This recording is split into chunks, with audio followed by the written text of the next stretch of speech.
Halo, kembali lagi berjumpa dengan kami di NI Channel. Assalamualaikum warahmatullahi wabarakatuh. Salam sejahtera bagi kita semua. Di kesempatan video kali ini saya akan membagikan tentang Dapodik. Nah, Dapodik saat ini sudah rilis aplikasi Dapodik versi 2023D. Nah, di laman dapo.kemdikbud.go.id teman-teman bisa lihat, atau teman-teman operator bisa dilihat di laman ini. Di bagian berita nanti ada muncul judul dari beritanya, rilis aplikasi Dapodik versi 2023D per tanggal 17 Januari tahun 2023. Nah, sekarang teman-teman operator yang ditunggu-tunggu adalah rilis aplikasi Dapodik yang versi 2023D. Nah, di sini sekarang sudah rilis, tinggal kita melakukan instalasi ataupun pet untuk yang versi 2023 ini. Nah, untuk lebih jelasnya teman-teman bisa baca beritanya di laman dapo.kemdikbud.go.id di sini dengan judul rilis aplikasi Dapodik versi 2023D. Nah, di sini kita bisa baca, dan di sini ada pembaharuan. Ada pembaharuan dan perbaikan yang dilakukan pada aplikasi Dapodik versi 2023D ini. Ada 8 daftar perubahannya. Teman-teman bisa baca sendiri. Saya tidak panjang lebar di sini, saya tidak akan baca satu-satu. Kemudian untuk melakukan penginstalan di sini, untuk bagi satuan pendidikan yang sudah install aplikasi Dapodik versi 2023A, B, dan C atau C sampai C dapat mengikuti langkah berikut: unduh file Dapodik, download Dapodiknya di sini, install Dapodik pet Dapodik 2023D, kemudian refresh, kontrol final, login aplikasi, pastikan tampilan aplikasi sudah versi 2023D, isi data sesuai kondisi real, lakukan sinkronisasi, dan selesai.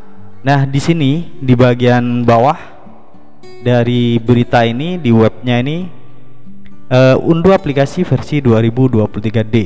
Nah, untuk versi 2023D ini ada yang berupa installer atau instalasi, ada yang berupa pet. Nah, di sini untuk yang jenjang PAUD Dikdasmen bisa download di sini. Yang nomor 1 untuk jenjang Dapodik Vokasi, nomor 2 untuk petnya yang nomor 3. Nah, di sini saya sudah mendownload petnya karena sebelumnya saya sudah pernah menginstal Dapodik versi 2023A, B maupun yang C. Oke, bagi teman-teman yang belum memiliki aplikasinya bisa download di laman dapo.kemdikbud.go.id seperti ini. Bisa download apakah menggunakan installer ataupun petnya. Nah, di sini saya sudah mendownloadnya.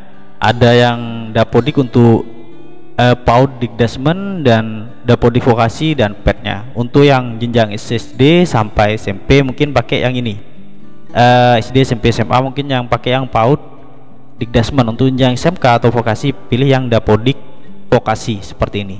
Nah, kebetulan di komputer saya di sini saya buka Dapodiknya terlebih dahulu, dan di sini sudah terinstall Dapodik yang Vokasi untuk SMK. Nah, di sini saya akan login terlebih dahulu, masukkan username dan passwordnya, saya login. Kemudian di sini saya masuk ke Dapodiknya, dan di sini versinya masih 2023A punya saya kalau tidak salah. Kemarin pernah saya install ulang dan tidak melakukan update, jadi munculnya seperti ini, versi 2023A. Dan sekarang saya akan update di sini. Caranya saya menggunakan pet. Jadi petnya teman-teman dulu di laman dapo.kemdikbud.go.id. Nah, setelah download di sini petnya seperti ini, saya akan lakukan instalasi. Klik kanan, pilih run administrator, kemudian yes, dan kita lihat proses selanjutnya. Tinggal klik lanjut seperti ini. Klik lanjut, kemudian saya setuju, klik lanjut lagi, kemudian kita klik pasang dan kita tunggu prosesnya. Dan di sini sudah selesai karena hanya pet, jadi prosesnya sebentar. Jadi kita klik selesai di sini. Kemudian kita buka aplikasi Dapodiknya lagi. Nah, di sini pastikan versinya sudah, tutup dulu, versinya sudah 2023D. Ketika kita sudah melakukan pet yang terbaru, kita kontrol F5 terlebih dahulu. Kalau sudah melakukan petnya, kita kontrol F5. Nah, kemudian tunggu prosesnya dan kita tutup kalau muncul tampilan seperti ini. Nah, di sini ada muncul menolak BOSP. Nah, supaya tulisan menolak BOSP ini hilang, caranya kita masuk ke menu sekolah. Kemudian di sini kita tunggu prosesnya. Di bagian sekolah kita klik, kemudian kita klik bagian data periodik. Nah, di sini di bagian data periodik di sini muncul waktu penyelenggaraan, kita isi terlebih dahulu. Pagi 6 hari, kemudian sumber listrik ini adalah PLN. Kemudian daya listriknya kita isi sesuai dengan yang ada di sekolah kita. Kemudian waktu ketersediaan listrik kita isi bersedia menerima BOSP. Nah, ini kita pilih ya. Kalau kita tidak pilih ya, yang di depan itu muncul menolak BOSP seperti yang saya lihat tadi di depan, seperti yang tampilan tadi. Kemudian kalau sudah diisi seperti ini, semuanya diisi terlebih dahulu. Sertifikat ISO, kemudian akses internet ini ada Telkom Speedy. Anggap seperti ini. Akses internet lainnya kita isikan. Di sini saya isikan Indosat M3, atau di sini IndiHome sepertinya tidak ada di sini. Di sekolah kami menggunakan Telkom IndiHome. Karena tidak ada, saya pilih yang Telkom Speedy saja. Kemudian jangan lupa di sini kita simpan. Nah, di sini jangan lupa kita simpan seperti ini. Nah, data sudah tersimpan, intinya seperti itu. Sekarang saya klik beranda lagi, dan di sini masih menolak BOSP kan. Sekarang kita tekan Ctrl F5. Ctrl F5. Nah, sekarang di status BOSP atau biaya apa bantuan operasional satuan pendidikan, kalau tidak salah seperti itu, sudah muncul bersedia menerima, sudah warna hijau. Nah, selanjutnya kita isi di bagian sekolah sama seperti tadi. Di bagian sekolah ini kita isi satu-satu. Di bagian data rinci, kemudian sanitasi, kalau misalkan masih kosong kita isi satu-satu seperti ini. Di bagian Sarpras, kalau tidak salah, Sarpras tanah dan bangunan, di sini kita pilih bagian menu aksi, kemudian salin data periodik. Jadi dari data periodik sebelumnya kita salin data periodik ini. Yang semester 1 kita salin karena tidak ada perubahan, kita pilih ya, seperti itu. Kemudian kita tunggu prosesnya. Jadi kita tidak usah mengisi satu-satu lagi, kecuali di tahun ajaran baru mungkin kita bisa mengisi dari awal. Kalau di semester genap untuk tahun 2023 ini kan datanya sama seperti semester ganjil yang tahun sebelumnya. Kemudian di bagian sekolah kita lihat lagi, di sini kan sudah terisi sanitasi, kita lihat. Kalau misalkan belum terisi kita harus isi satu-satu. Nah, di bagian data periodik di sini di sekolah kita isi satu-satu semuanya. Kalau misalkan datanya masih belum ada atau kosong kita isi satu-satu. Misalkan di sanitasi saya isi terlebih dahulu.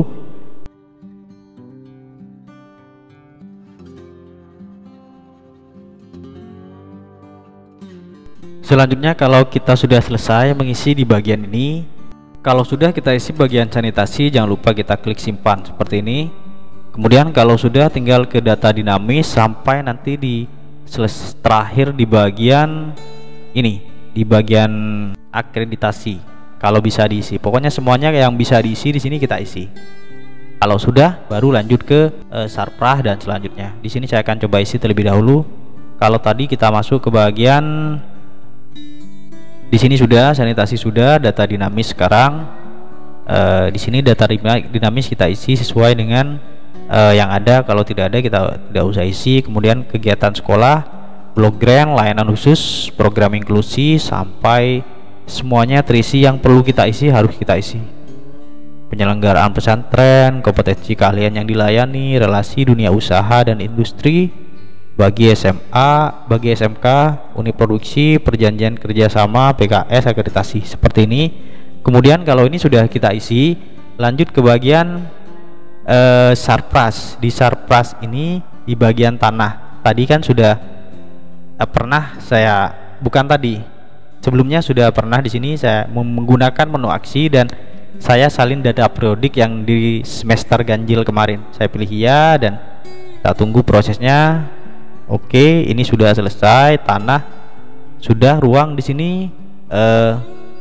sama, kalau ada perubahan kita isi, kalau tidak ada kita biarkan saja karena di sini melanjutkan yang dari semester kemarin, dari semester ganjil. Kemudian alat angkutan juga kalau ada kita isi. Kalau tidak ada, kita lanjut. Sekarang kita masuk ke menu GTK di sini. Kita klik bagian guru. Nah, di sini kita mengisi bagian guru di sini. Kita klik bagian ini, nama tendiknya atau gurunya. Kita klik bagian penugasan. Jangan lupa kita isi penugasan. Dari bulan sekarang kan bulan 2 atau masuknya semester 2 sekarang. Jadi semester 2 itu mulai dari bulan Januari, Februari, Maret, April, Mei, Juni. Nah, kalau bisa kita isi semua tidak apa-apa. Ini yang semester 1 belum saya centang, ternyata kita centang semua seperti ini. Kemudian kita simpan dan tutup. Selanjutnya semua guru seperti itu kita isi.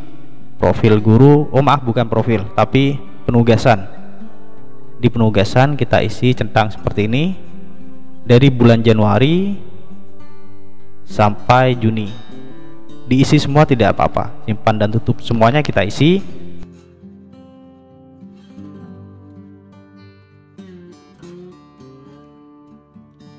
Nah, kalau sudah selesai di bagian guru, kita masuk ke bagian tendik. Di penugasannya kita isi. Kita klik bagian tendik, kemudian di sini kita klik bagian tendiknya.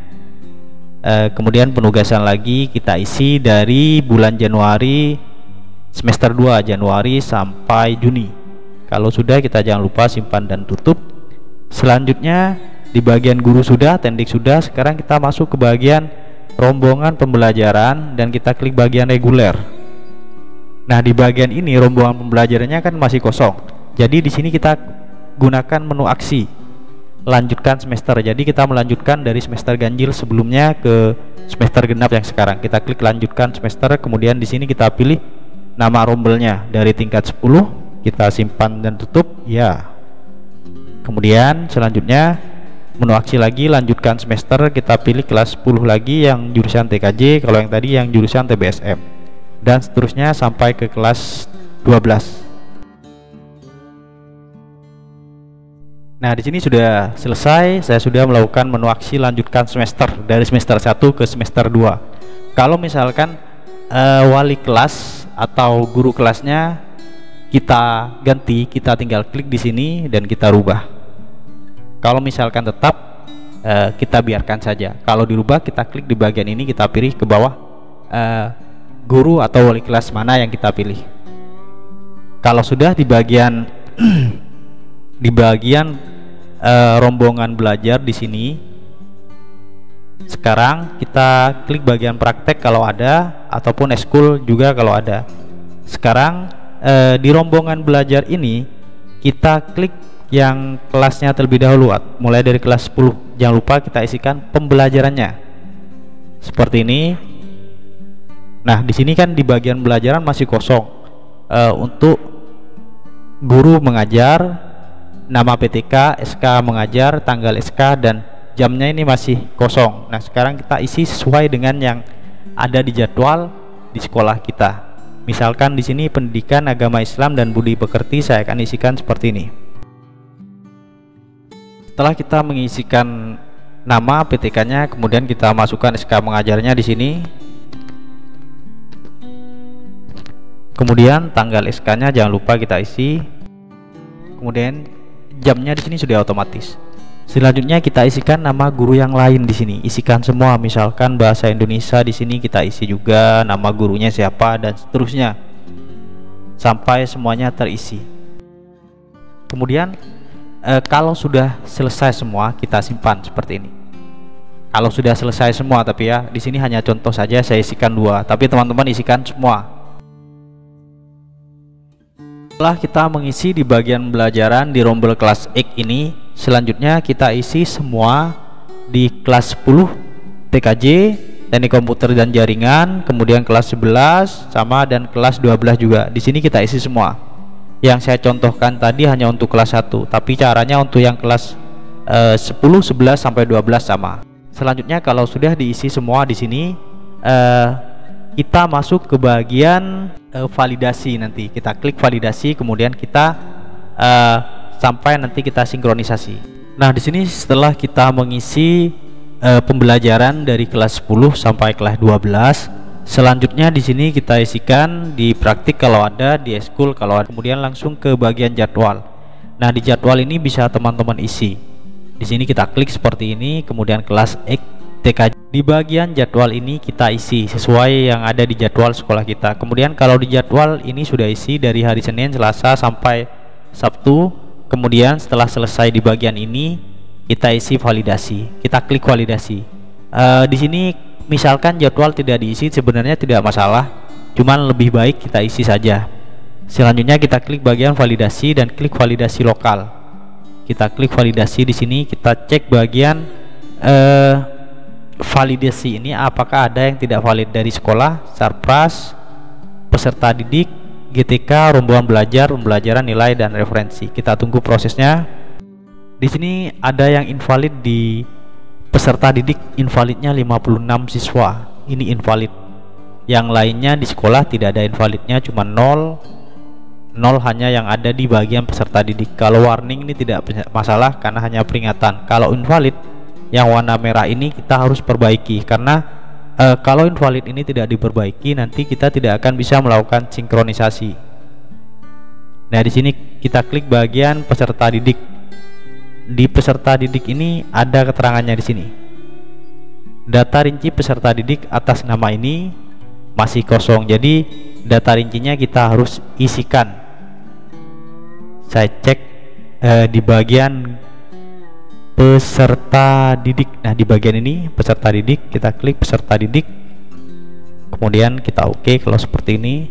Nah, di sini supaya tidak ada warning yang 56 tadi itu, di bagian peserta didik kita klik bagian salin data periodik. Kemudian kita pilih ya dan oke. Selanjutnya kita klik bagian validasi lagi.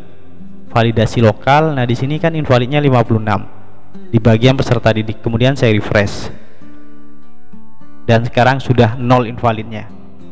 Selanjutnya kalau sudah 0 invalidnya seperti ini, kita bisa melakukan sinkronisasi. Nah, untuk melakukan sinkronisasi kita menggunakan akun kepala sekolah. Jadi saya akan keluar dari akun operator ini. Saya akan masukkan akun kepala sekolah di sini. Nah, di sini saya sudah memasukkan username kepala sekolah dan passwordnya di Dapodik. Kemudian saya klik masuk. Selanjutnya di sini ada dua pilihan di bagian rule pengguna ini, sebagai kepala sekolah atau sebagai PTK. Di sini kita klik bagian yang sebagai kepala sekolah.